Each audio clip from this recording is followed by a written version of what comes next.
Welcome to the Our Future is Fearless event launch. We're so happy to have you here.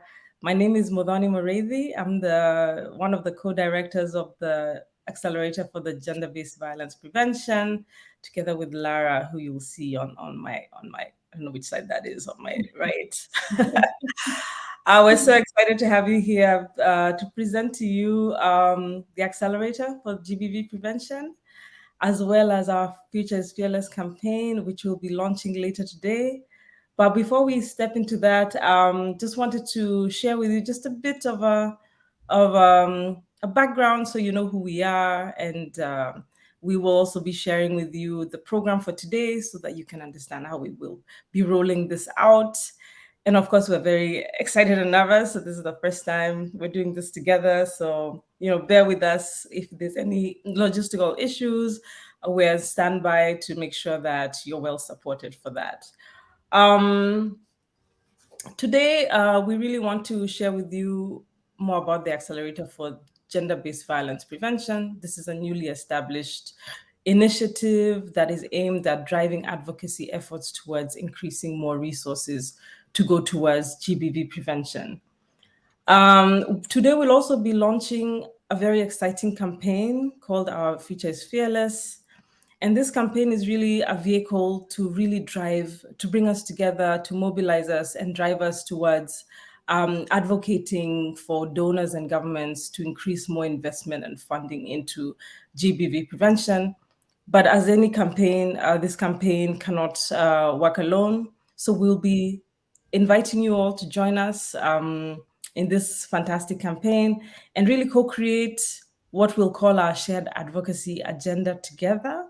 And so please, today we will be listening to the different presenters from different parts of the world who will be sharing the amazing work they've been doing on GBV prevention.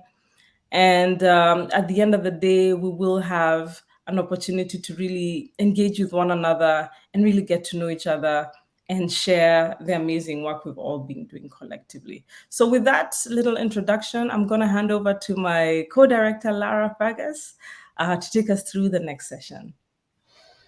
Thanks, Muthoni, and hello, everyone. It's such a pleasure to be with you today.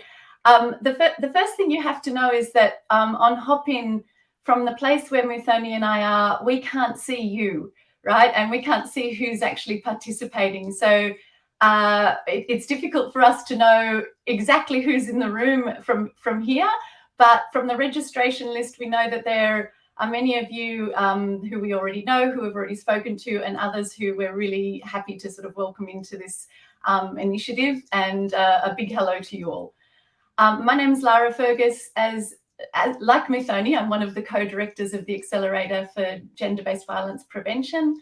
I'm Australian.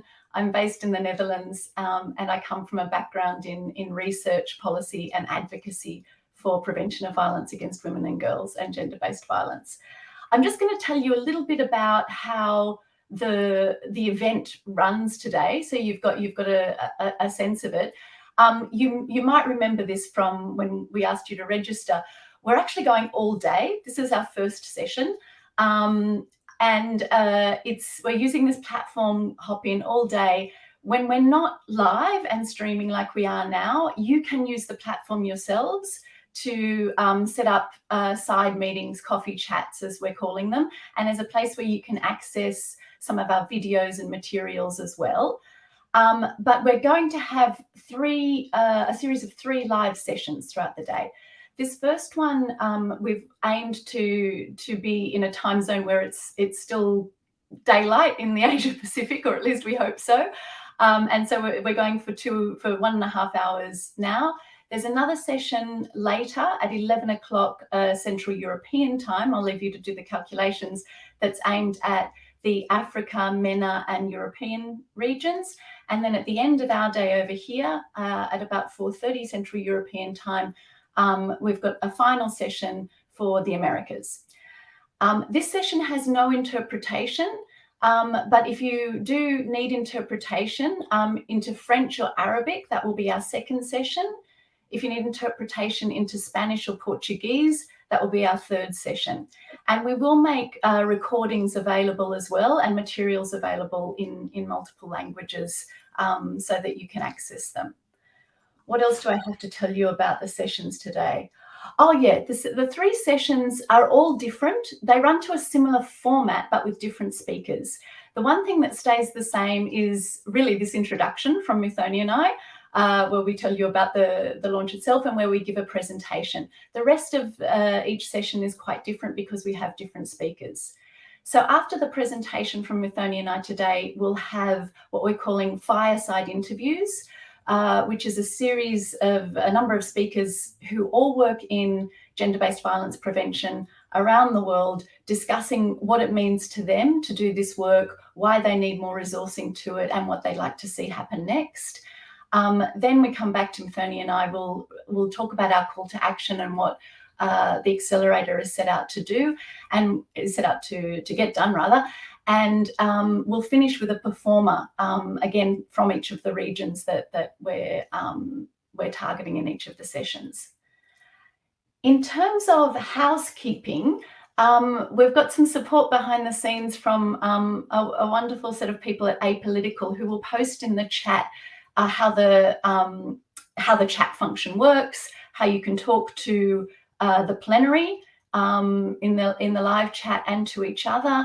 And a little bit about how you can, use emojis to show reactions and so forth.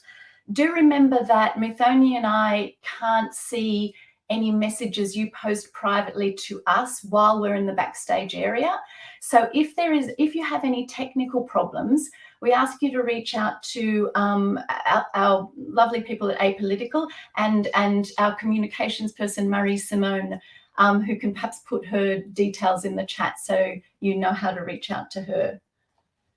And finally, we're going to also put in the chat a note just about, respectful engagement and so forth, how to make sure that everybody feels safe here to ask questions, to make comments.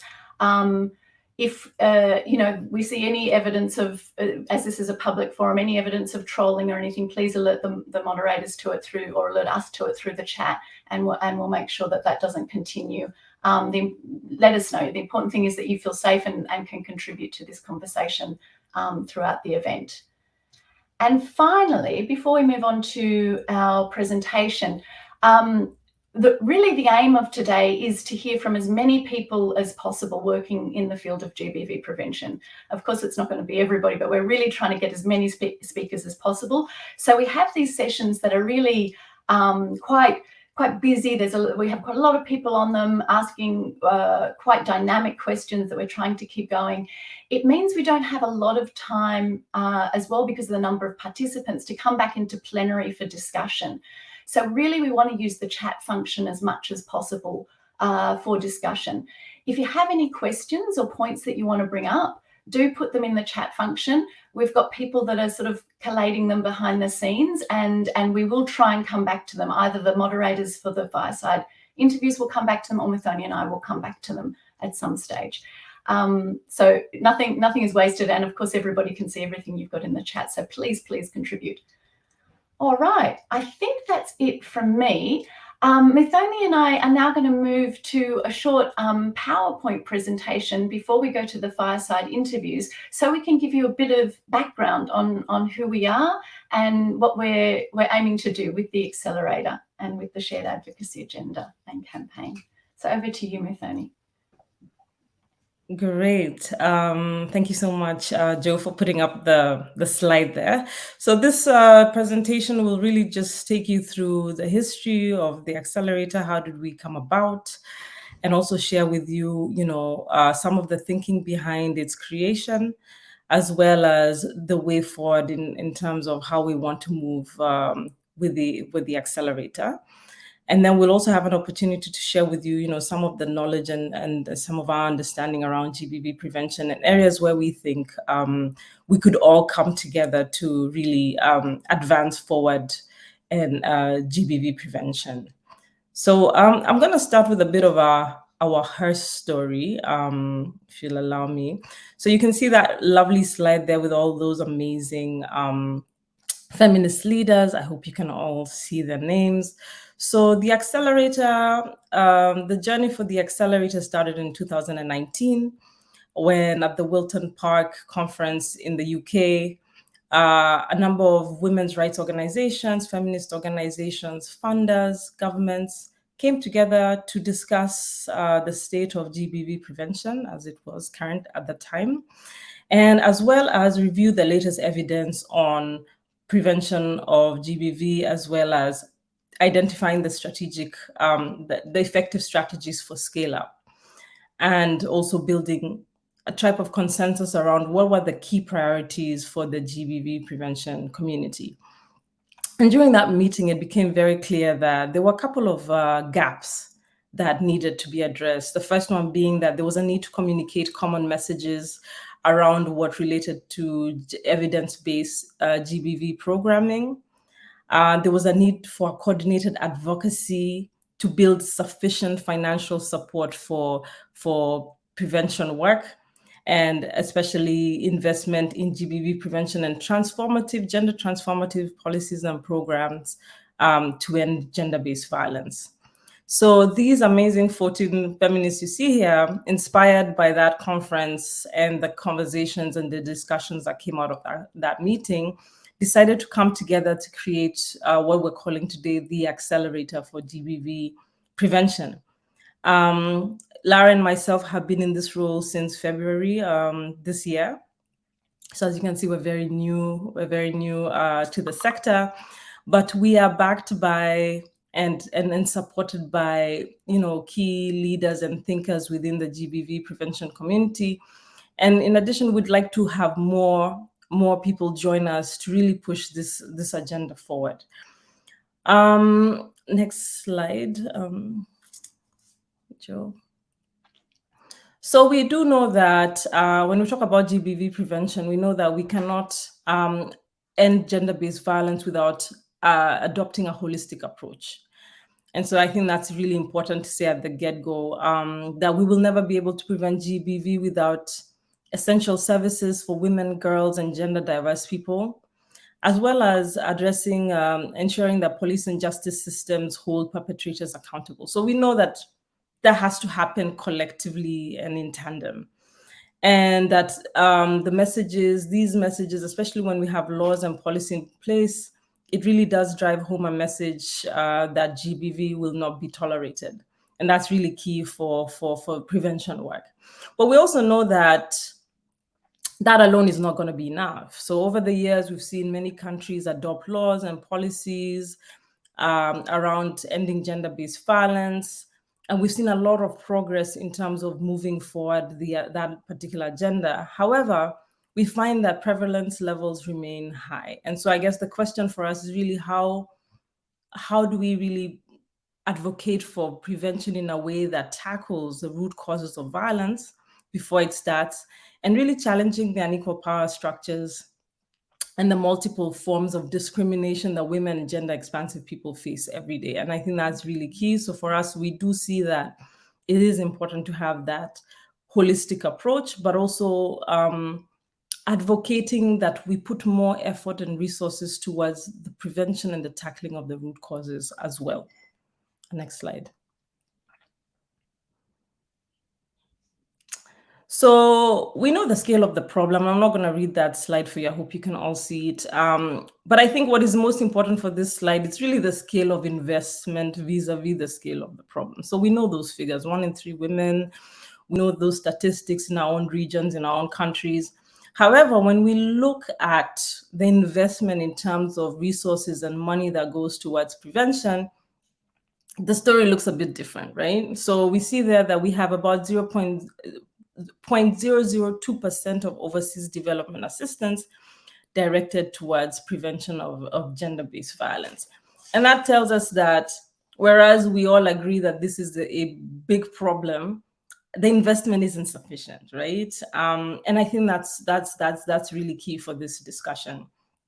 As I said, we've seen also a lot of good investment by some governments in gender-based violence prevention initiatives, but we also know that those aren't sufficient and it's not across the world.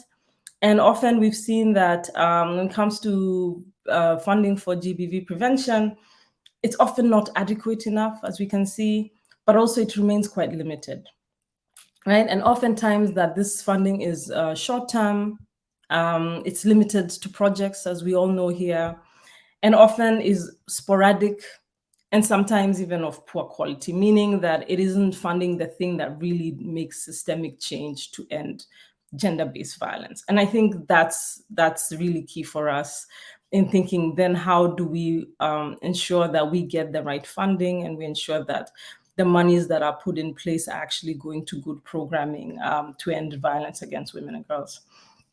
We also know, we've also seen that there's been a global reduction of funding going to women's rights organizations and feminist movements. With COVID-19, we saw resources reallocated towards addressing COVID-19. Now with the war in Ukraine, we see resources again being reallocated to war efforts. And in other places across the world, we find that monies are being reallocated to other sectors, and that women's rights organizations aren't receiving the money that they need to really be able to do this work. And we do know that it's feminist movements and women's rights organizations who have driven the work around GBV prevention and have given us the tools, the analysis, and are the ones who actually work in communities to really make this change. We've also seen a reduction in the civic space, the global civic space. We're seeing more restrictions on funding across different countries in the world. We're seeing limited spaces where women's rights organizations and feminists can come and engage and share and really hold governments accountable. So we're also conscious of the political environment we're in as we do this work. And whereas there has been progress in creation of laws and policies globally, we know that the biggest challenge remains implementation and enforcement and accountability. Next slide. I just wanted to share with you this really great report that was done by Equality Institute, and we will share the link with you. But if you go there, you will find that the points that I've already shared there came out in this global scoping of advocacy and funding for prevention of violence against women and girls. And it has continued to be these messages have continued to be reinforced and really have been the driving force behind why the Accelerator for Gender-Based Violence Prevention was created. Can go to the next slide. So what are we and what are we doing? So as I said, we're a new initiative. And we're created to support and coordinate joint advocacy efforts for more and better money to go towards evidence-based and practice-informed policies and programs to prevent gender-based violence by supporting work of donors and governments and feminists in their efforts to prevent GBV. So I think this is really how we're defining ourselves now, and really we see this is where the opportunity lies for us to really make an impact in terms of pushing forward prevention initiatives. The next slide. So some of the values that we've come up with, just to share with you how we think of our work and how we see our work moving forward. The Accelerator takes an intersectional feminist approach. It's important that we center the perspectives of survivors of gender-based violence, obviously. We also want to ensure that we engage in ethical practice, especially when we're doing research, platforming diverse voices, strengthening co-ownership of the new advocacy strategy or within the GBV prevention field. So our work will center the perspectives and leadership from the global majority countries. That's the terminology we're using in place of Global South, moving away from that terminology. Facilitate shared learning and knowledge amongst and within the GBV prevention community. Leverage the power of storytelling and our collective power to make change. We do know that we do need to create storytelling that moves people and moves action towards prevention. Encourage robust evidence-based programming that takes into account and explores gender-based violence in the various contexts and manifestations, and create really a sustainable and multi-sectoral advocacy coordination strategy. So this is how we see the work going forward. Next one. During the Generation Equality Forum in 2021 last year, the amazing advisory group who you saw earlier saw an opportunity there for us to really make sure that this work got the attention it needed. So we submitted a high-level commitment under the Gender-Based Violence Action Coalition, which we call the shared advocacy agendas. And I highlight that because you will hear us talk about the shared advocacy agenda. And the shared advocacy agenda is really 2 calls to action that we came up with, but with a caveat that they are quite broad, as you will see, and that this shared advocacy agenda needs to be, we need more people to join us so that we can really articulate more clearly and address issues that impact the context and the areas where we're working. So the next slide, Joe. So the 2 calls to actions are the first one, that we want governments and donors to invest $500 million by 2026 to go into what we call evidence-based programming. And this is important because we want to make sure that we're having resources being allocated and that we can track how these resources are allocated. And going back to the points that I raised earlier, knowing the challenges that exist in terms of funding, especially for women's rights organizations and feminist movements, and also for research, making sure that these resources go where they are most needed. The second call to action is we want to advocate for about 50% of all governments to increase funding towards policy and program commitments to end gender-based violence. And we saw that during the Generation Equality, a lot of governments, there was a lot of big commitments that were made during that time. I think the question for us here is really, how do we attract those resources and ensure that those resources are going to where they're needed most? Next. So how will the Accelerator do this? So we've envisioned working in 2 ways. The first one is global advocacy. So together with our partners, the Accelerator aims to coordinate a collective advocacy effort to promote the shared advocacy agenda within global advocacy spaces.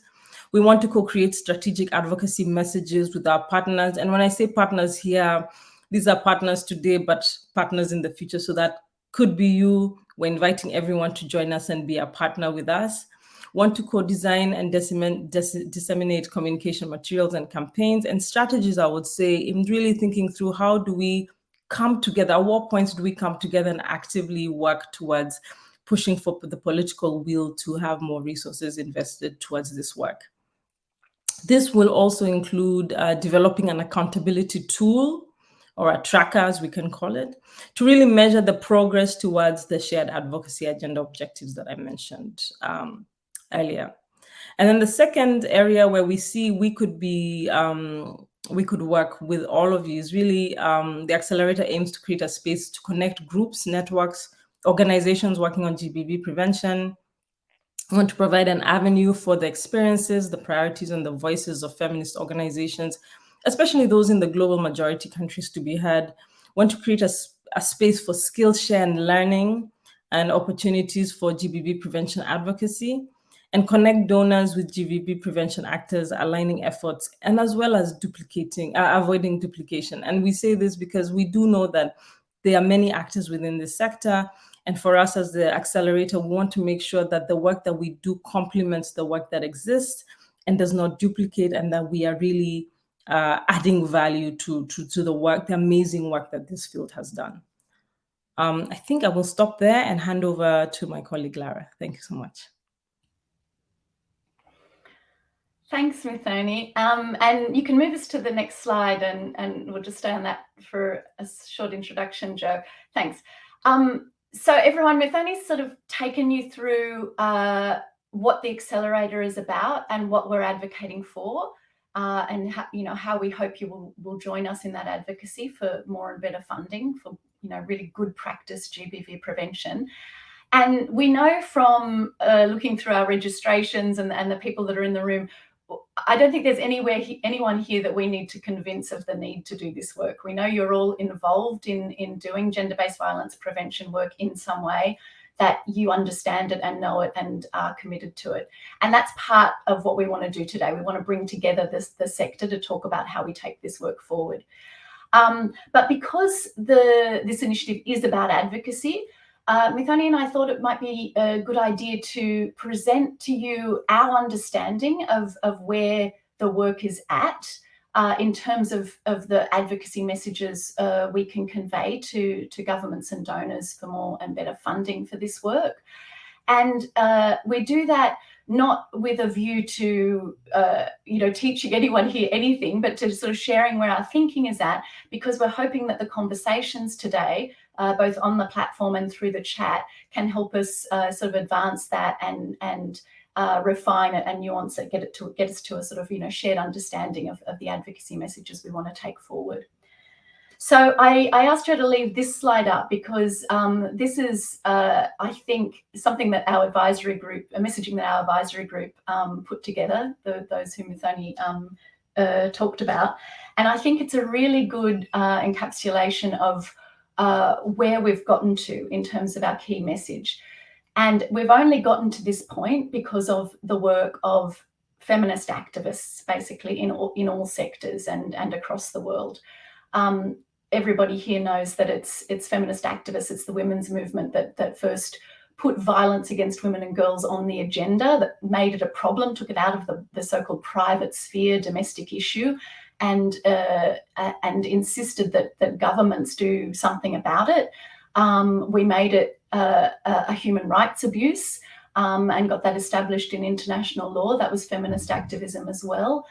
And when it did become initially understood as a problem that states had to do something about, the first reaction, I think, of policymakers, states, and the international community was to look at our responses. What sort of service responses do we offer to victim survivors, and how do we improve our justice responses? And as Muthoni said, that's absolutely the bedrock for all of our work. That needs to be in place. That's essential. But when we started to make calls for preventing the violence, stopping it before it started, the message that came back to us from decision makers and those holding the purse strings was often, is that really possible though? I mean, aren't men naturally violent? Isn't this something that's just the way the world is? There was a sense that this couldn't be changed. This was some sort of phenomenon of our societies that was immutable. And again, it's feminist activists and coming out of feminist activism, feminist researchers and evaluators that showed us it could be changed. It's feminist researchers that really took the time to listen to the messaging from the movement and identify and articulate what are now called the underlying drivers or risk factors or causes, depending on the language that's used, of violence against women. The fact that these sit really squarely in unequal gender power relationships, adherence to gender stereotypes, rigid binaries, notions of power and control being something associated with masculinity, all of these things, you know. Feminist researchers also postulated that there were strategies that we could do to address such drivers as they sat in social norms and in our institutions and systems in similar ways as we have addressed other issues. And feminist researchers, again, have sort of tested those strategies and come up with evidence that we could change this. So if you go to the next slide now, Jo, thanks. It is, however, a really exciting time for this work because it's really, I think, taken off in terms of the evidence and research that shows that change is possible. This has really taken off in the last couple of decades.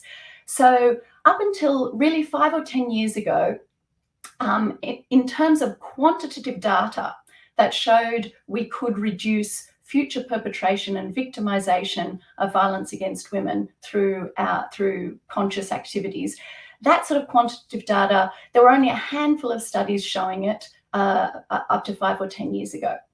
I'm going to come back to other sorts of data and evidence in a moment. We know that this is by no means the only sort of data and evidence, but this is something that has really helped make the case and unlock money and policy for prevention work. So really, back in 2014, 2015, if you wanted to make the case for funding this work and saying, you know, it will work, you know, it will reduce perpetration and victimization, you had to choose from a handful of studies. There are a couple more than the three here, but not many more. SASA in Uganda, led by Raising Voices, and a couple of people in our advisory group who are deeply involved in that work, or are deeply involved in that work, was really one of the first and the most well-known. It's been proven through a randomized control study to reduce intimate partner violence by 52% in the communities that it works with over a 3-year period. And it's a real community mobilization initiative that spends a lot of intensive time looking at gender power and power with, power over, and how to address that.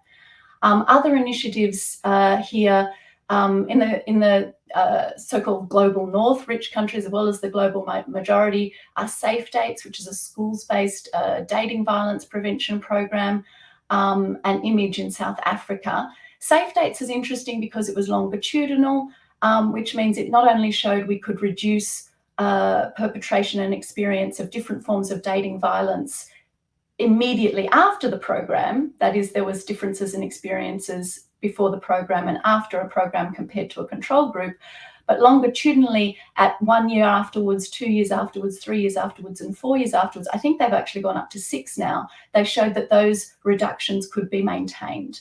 And that was between 56 and 92%, depending on the type of violence, at a 4-year follow-up. Image in South Africa similarly showed these really clear, strong reductions of 55% over 2 years by combining microfinance to women with additional participatory work with communities on gender and power. I'm just seeing in the chat there's a sound issue. I hope that can be resolved. I think my sound settings are okay. Thanks, Joe. If you could go to the next slide, I'd appreciate it.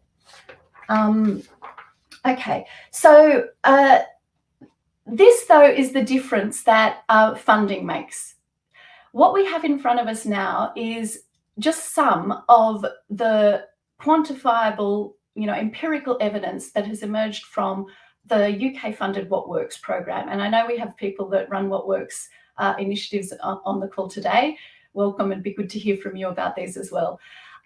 So the UK government put a significant amount of money into the first phase of What Works, and it really did focus on evaluation. They did very good practice programs and tested them very rigorously against the sort of evaluation methods that we know to be the most rigorous, not just pre and post tests, but again, randomized controlled trials. And some of the results are on the screen there. I won't read them all out. But a community-based project in Ghana, for example, reduced physical violence by 50%, sexual violence by 55% in the program timeframe. A program with faith leaders and communities in the Democratic Republic of Congo reduced intimate partner violence from 69 to 29% over the program timeline, which was only 24 months. And there's a schools-based program there in Pakistan as well. So these are hugely promising. I think the point that it's most important to take home here is we no longer have any doubt that we can, with the right interventions, reduce perpetration and victimization of different forms of gender-based violence within a programmatic time frame of 2 years, 3 years. It doesn't take a lifetime. It doesn't even take decades. We can do it that quickly as long as we apply the right strategies and do the work properly. If you could go to the next slide now. Thanks, Joe. But I do want to make the point that it's very intensive. It's very resource intensive to undertake the sort of evaluations that What Works does. We have enough of them now to know that we are on solid ground making the claim that I just made. But there are many, many other interventions out there designed to reduce the drivers of gender-based violence that, again, have been effectively evaluated as having an impact on those drivers. There's hundreds of them. Some of the images that you have on the screen there are just a handful.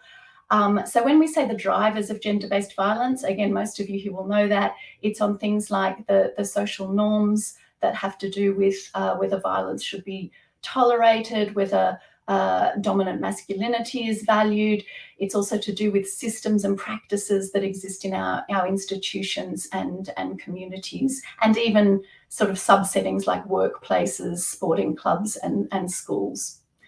We have a number of hundreds and hundreds, in fact, of evaluations that show impacts on these drivers. So thanks, Joe. If you could go to the next one. So, as I said, though, this is not the only form of evidence. We're talking here about quantitative data. We're talking about also an approach to evaluating prevention activity that is based on collecting quantifiable data, right? And often when we speak of an evidence-based approach, that's what people think of. But there is a great deal of data and learning that is not just statistics, isn't just quantifying reductions in perpetration and victimization, or even just quantifying reductions in social norms that are tolerant of violence, etc. What we also get our data obviously from qualitative analysis, interviews, focus groups, and so forth, with communities that are being worked with for prevention activity, and these are the learnings that we get from practice. Practitioners who do this work carry in their heads a huge number of learnings as well that aren't even documented. And most importantly, we can't understand any of this. We can't understand the data that's in front of us. We can't understand the learnings we get from practice if we don't apply a frame of analysis over it. And the frame of analysis that we have been applying over this, and which has got us to this point of being able to say that we can reduce gender-based violence, is a feminist frame. It's a gender and power frame that allows us to unpick data that might otherwise look difficult to understand. And we're a little short of time, but I'll just give a really, really quick example. At the population level, at the level of a whole society, we know that women's economic empowerment is, what we call a protective factor against violence against women. Women are less likely to experience violence where they have access to employment, where they have more equal power relations with men. But on an individual level, there have been initiatives that have sought to increase women's economic empowerment through microfinance and so forth, which have actually been shown to have a negative impact on the violence against them. That is, violence can increase in the context of women's increasing economic empowerment at the individual and community level.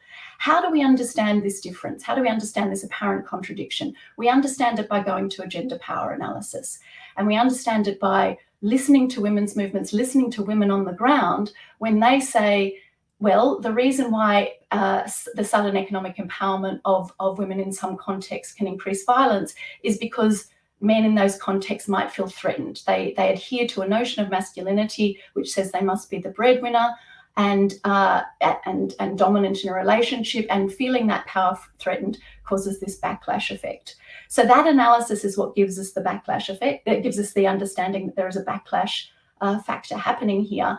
And that analysis allows us to frame policy and say, okay, what we need, obviously, we don't want to say women should never be economically empowered and that will prevent violence. That is obviously not the case. Women need to be economically empowered, but we need to design our interventions in conjunction with, obviously, those that we're working with and with women's movements, so that we can attend to backlash impacts such as the ones that are seen in those initiatives. So we need an intersectional feminist analysis of gender, power, and other forms of oppression. We need learnings from practice, and we need this evidence-based, evaluative, evidence-building approach to get to the transformative interventions that address the drivers of gender-based violence and ultimately reduce it. Thanks, Joe. If you could go to the next slide.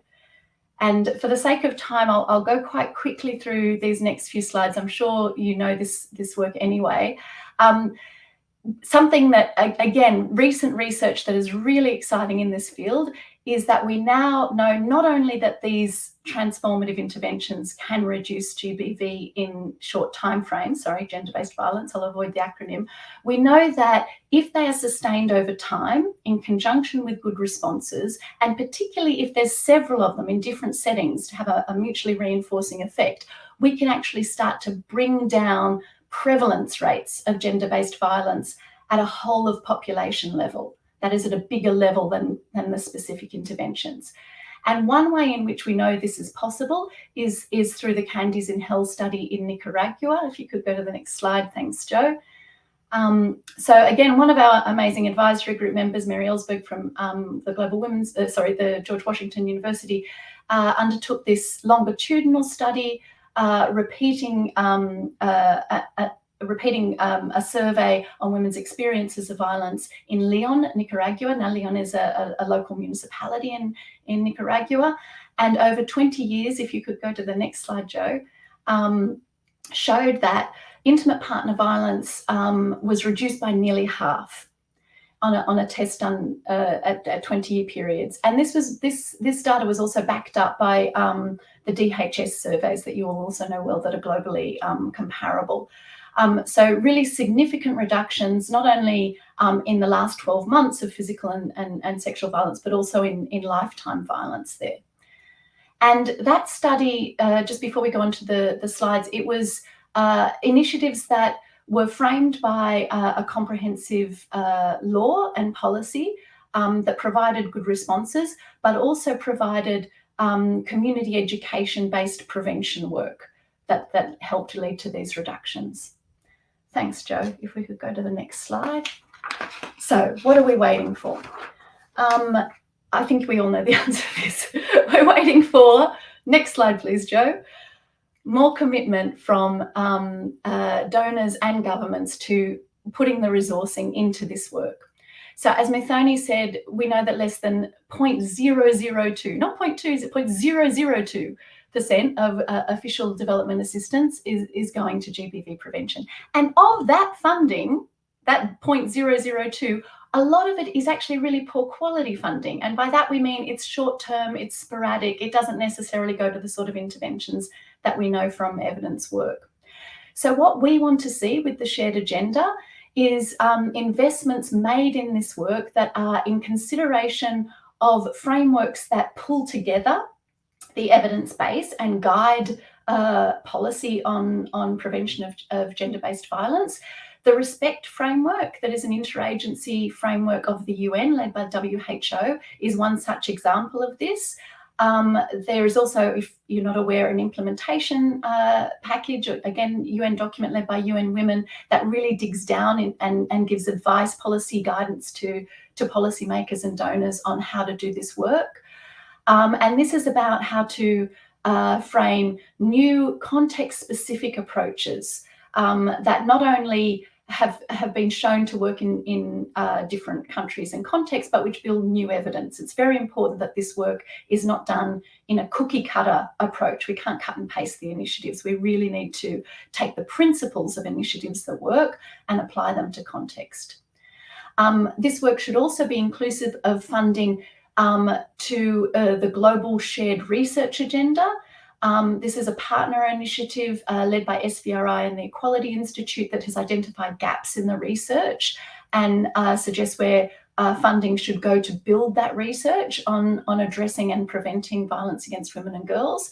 And the funding, of course, has to go to prevention practitioners and, final point, women's organisations and movements who have been at the forefront of this work for a long time. When we say better funding, when we talk about good funding, the sort of funding we mean is core, long-term and flexible funding. And there's really great new guidance emerging on that from the Global Alliance for Sustainable Feminist Movements.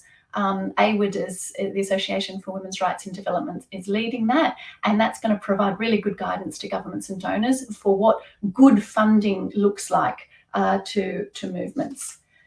Really quickly, this is not an optional extra. Women's movements and organisations are absolutely critical to good prevention. Firstly, they're often already delivering the services and doing the social norm change and policy advocacy that drives prevention. but also we need their advice as initiatives roll out. They need to be meaningfully involved at every stage of the process in order to course correct. Remember that example I gave you of a microfinance initiative that actually increased incidence of GBV. It's a feminist analysis on women's movements and organisations, locally based, constituency led, who will enable course correction on things like that and make sure that the funding doesn't do and practice doesn't do harm. Thanks, Jo. Next slide. So we need governments and other donors to support this work. This is just a screenshot of the Respect Framework. Most of you probably know it. It gives an idea of the multiple strategies that together reinforce each other and can increase the benefit of prevention activity. I won't read them all out. The principles that we've been talking about throughout this presentation. Thanks, Jo. The next slide. And this is the final thing I'll talk to. It's really important, and this is outlined as well in the Respect Framework and Implementation Package, to realise that although this work is eminently doable, we can do this work, we can bring down levels of violence against women and gender-based violence. That doesn't mean it's straightforward and quick, right? It's complex work. It does require expertise. It requires, above all, the expertise of the communities that are being worked with. And so it requires a long-term sort of sustained effort on behalf of policymakers and funders. So in addition to just saying do these strategies and these initiatives work, these principles can help guide how we build the enabling environment to take the work forward, building political commitment from leaders and policymakers, obviously going across there, strengthening policies, laws and institutions. We've talked about the importance of that, but it's not enough. We absolutely need to invest in and support the work of women's organisations, and to do this in a participatory way for all the reasons I've said. And I've saved the best for last, the fourth thing, allocating resources. And that's what this initiative is all about. How do we get the funding to this work needed to actually make a difference, and to mean that children born today will not know a world with gender-based violence. Thanks, Jo. We'll go to the next slide, and I'm going to pass over now to Muthoni to take us to the next part of the proceedings. Perfect. Hello,